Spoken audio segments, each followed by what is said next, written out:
रामकृष्ण देव की, रामकृष्ण देव की। आज हम सब लोग उन्हीं ब्रह्म स्वरूप जिस प्रकार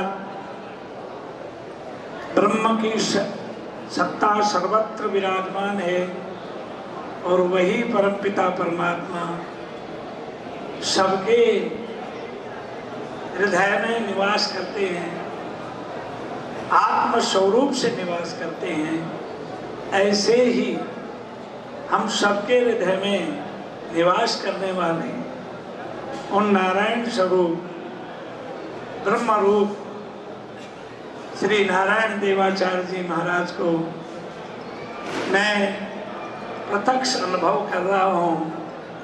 महाराज श्री के पदार बिंदु पर चलने वाले महाराज श्री खोजी के द्वारा आचार्य ये महाराज अन्य सभी स्वरूप हैं।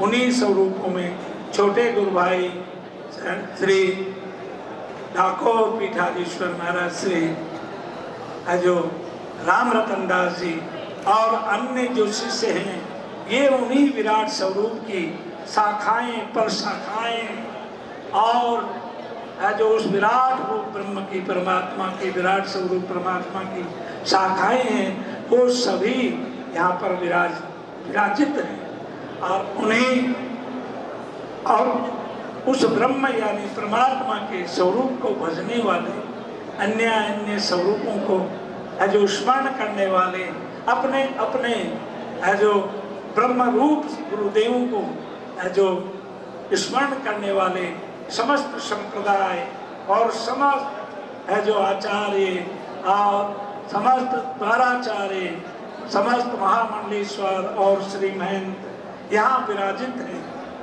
इनके परम विद्वान हमारे दिनेश आचार्य यगाचार्य जी और इनके साथ में जो विद्वानों की जो विद्वानों की जो सदस्यता आप विद्वानों के सिरमौर हैं जो आपके साथ हैं, उन्हें सभी को मैं और सभी संतों को सभी है जो भक्तों को मैं नारायण स्वरूप मान करके मैं बलदेव दास दंडवत प्रणाम करता हूँ।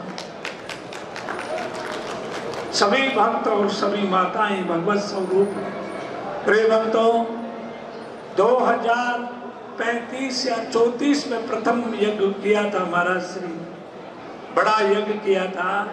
उस यज्ञ का दर्शन लाभ मुझे भी हुआ था और उसके बाद में महाराज जी की ने अपने स्वरूप में से जैसे परमात्मा यज्ञ स्वरूप निकाल करके यज्ञ स्वरूप होकर के संसार के अंदर यज्ञ ही एक भगवान का के 24 अवतारों में से एक अवतार यज्ञ स्वरूप माना जाता है।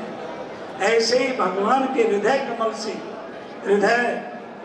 से और उनके विचारों के स्वरूप को यज्ञ का रूप दिया गया और वही यज्ञ 2035 से आज तक निरंतर चलता आ रहा है। द्विवर्षीय हो, त्रिवर्षीय हो और वार्षिक हो, उस परंपरा का निर्वाह करते हुए महाराज श्री, मैंने एक बार ऐसा सुना, यह यहाँ कहने योग्य बात नहीं है, पर जन श्रुति में एक बार ऐसा सुना, वो विभूति थी, वो चली गई। अब पता नहीं वैसे कार्यक्रम होंगे या नहीं होंगे, परंतु मैं लोगों से कहता था श्री नारायण देवाचार्य जी महाराज यहाँ से गए नहीं है, वो बहुत से रूपों में अपना विराट स्वरूप की शाखा और प्रशाखा है जो के अंदर विलीन है और यही विराजमान है। उनके स्वरूपों को आप अभी तक पहचान नहीं पाए हैं। और जब प्रथम यज्ञ किया महाराज श्री खोजी जी द्वारा आचार्य महाराज जी ने, तो लोगों से जब महाराज के समय भी लोगों से के मुख से ऐसी चर्चा नहीं सुनी। हर कोने में हर कोने में लोग ऐसे कह रहे थे कि महाराज के रहते हुए भी इतना विशाल और इतना सुंदर यज्ञ नहीं। ये उन महाराज के प्रताप का आशीर्वाद था, उनके स्वरूप का आशीर्वाद था, उनका ही स्वरूप, उनके ही स्वरूप ही हमारे सामने बैठे हैं, चाहे वो गुरु भाई स्वरूप में हो और चाहे शिष्य स्वरूप में हो, उनके विशद विराट स्वरूप का हम यहाँ दर्शन कर रहे हैं।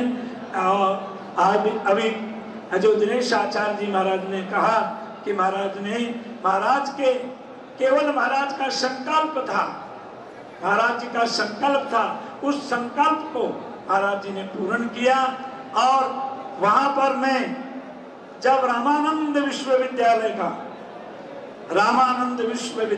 का उद्घाटन हुआ, उस समय हमारे इस शेखावाटी प्रांत के उपराष्ट्रपति श्री भैरव सिंह जी मौजूद थे और उस समय की वर्तमान मुख्यमंत्री जो वसुंधरा राजे जी मुख्यमंत्री ने कहा था कि हमने तो केवल राजकीय खजाने से जो 25 लाख रुपए दिए हैं और ये 300 बीघा भूमि मुहैया कराई है, ये 55 करोड़ महाराज जी कहां से लाए, हमारे को कोई पता नहीं। उस समय तक 55 करोड़ रुपया लग चुका था और 57 करोड़ की लागत से वह भवन पूरा हुआ था।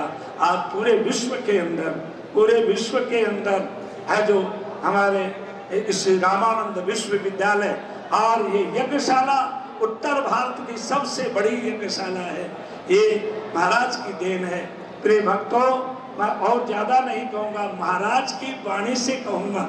महाराज ने जो कहा था, जब महाराज जी उस विश्वविद्यालय के लिए मांग करने के लिए गए कि इस भूमि पर जो विद्यालय बनेगा उसका नाम रामानंद विश्वविद्यालय रखा जाए, तो वहां पर कुछ ऐसे लोग बैठे थे कि ये बाबा इतना पैसा कहाँ से लाएगा, महाराज जी कहते थे मेरे को, ये बाबा इतना पैसा कहाँ से लाएगा, इसको इतना रुपया बता दो जिससे ये बाबा है जो इसके इतना रुपया तो मैं नहीं लगा सकता।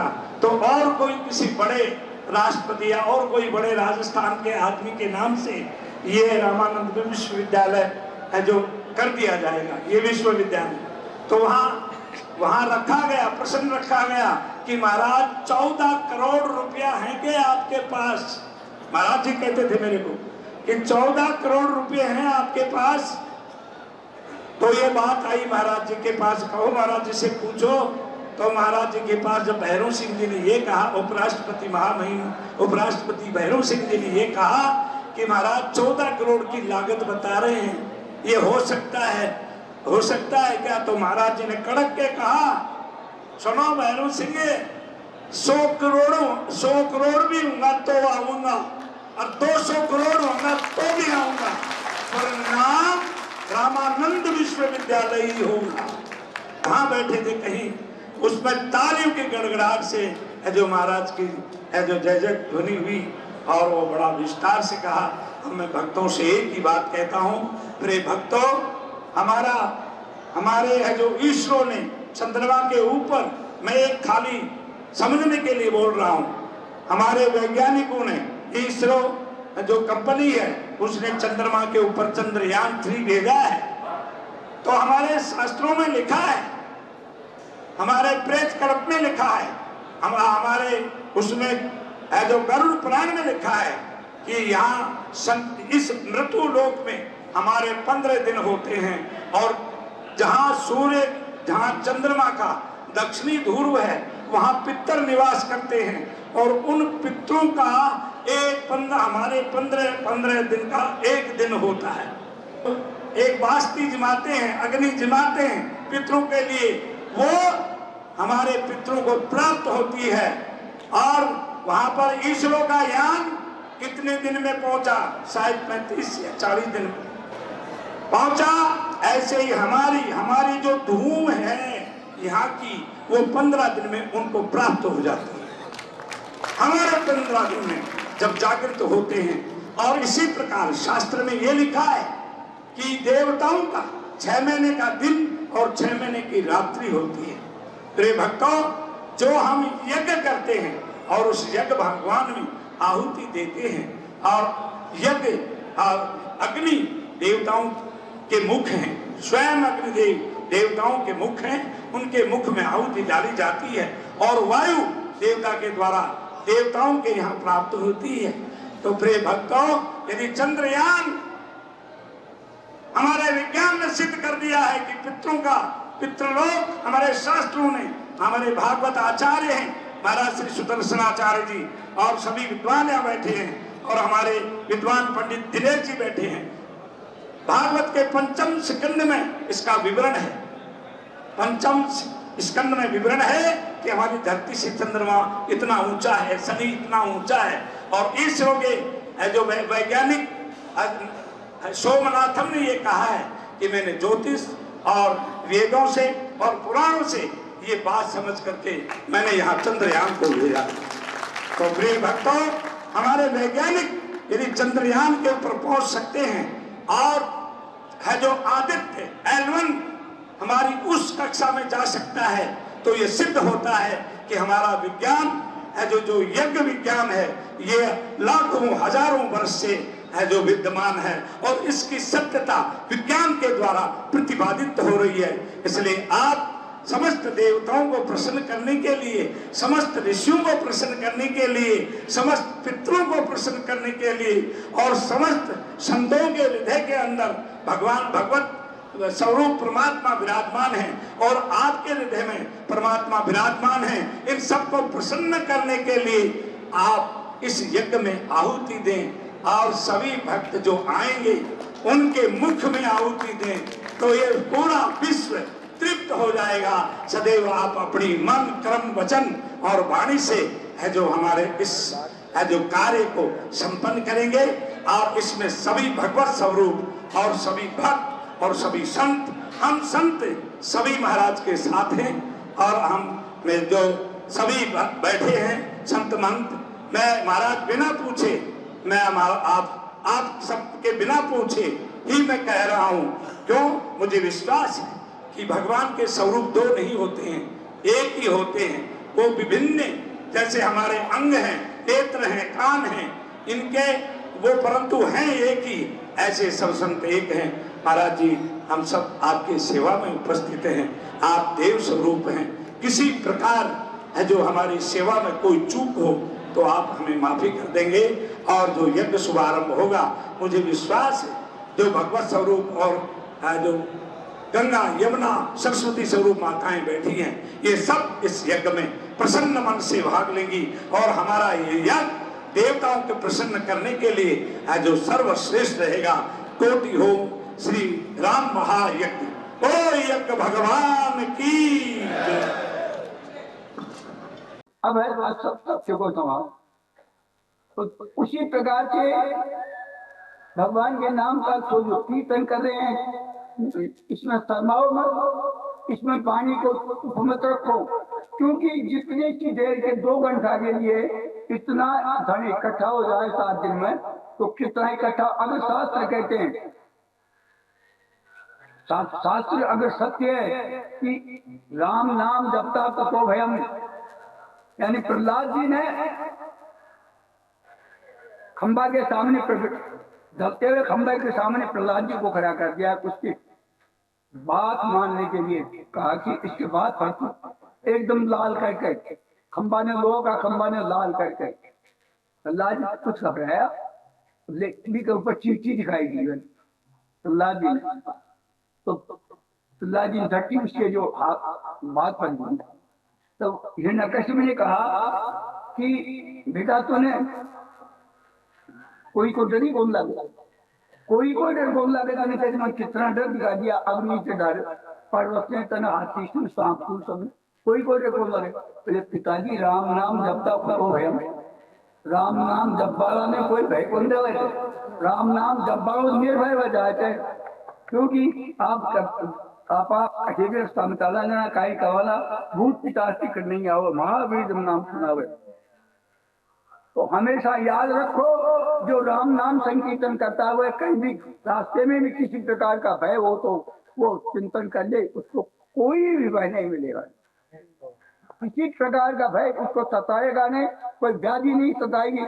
और ये भी मत सोचना है कि समय संसार में हम कमा रहे हैं तो उसको कमी आ जाएगी। कभी राम नाम स्मरण करता कभी आवाजाही कभी आई दे कर, अगर एवं कमी आती ना तो इतना बड़ा राजा महाराजा इन नाम ने जपता को राम नाम जप बोल जो है, राम नाम जिसने जपा है वो इस संसार में नाम कर गए और अब भगवत धाम की प्राप्ति करी उन्होंने थी। ऐसे ऐसे महापुरुष हैं तो आप लोग बिल्कुल भी सकता हो, क्योंकि 2 घंटे का हम समय निकालते हैं और नाम संकीर्तन के लिए, और 2 घंटे के नाम संकीर्तन में अगर एक भी नाम बिना बोलो तो एक नाम की कमी रह जाए, इतना दान की कमी रह जाए। 2 घंटा तो धरे तत्व पर भगवान है, एक बार भी नहीं बोला करना, 2 की तो कमी रह जाएगी। और आप ये सत्य मानो, राम नाम भी धन है, भगवान भी, और ये भी मान लो आप।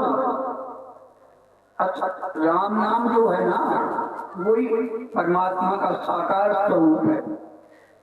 ब्रह्म राम के नाम बड़ बरदाय वरदान, ब्रह्म है वो परमात्मा है, उसके नाम बड़ा है।